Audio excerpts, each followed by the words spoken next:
If you're thinking of escaping the US, here are some things that you should keep and some things that you should cancel before moving abroad. First up, things to keep.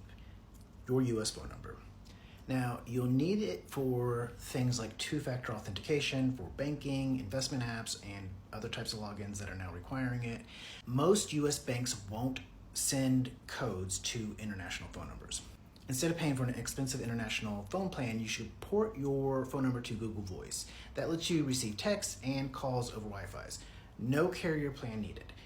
Or you can get a no data plan with your current carrier.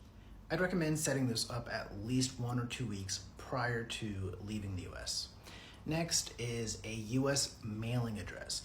Banks, credit cards, even the IRS still need a US address for billing and official notices. You can use a virtual mailbox. They'll scan your mail and even forward you packages internationally.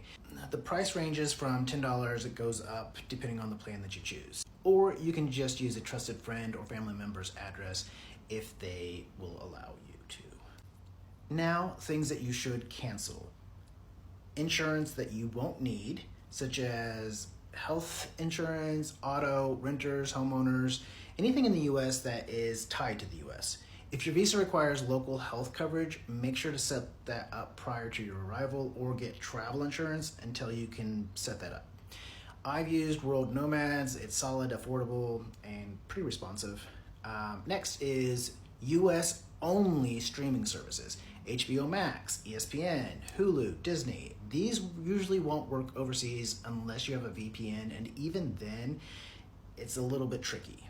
Next is any credit cards that you don't plan to use abroad. This helps reduce your risk of fraud or surprise foreign transaction fees or the urge to spend more money than you have.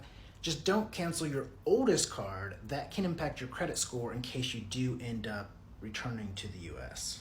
I post content about moving and living abroad, how to prepare, how to stay safe, how to thrive wherever you land. I also share insights on cultural differences in the countries that I'm in or have visited. If you're planning your escape, follow me for more.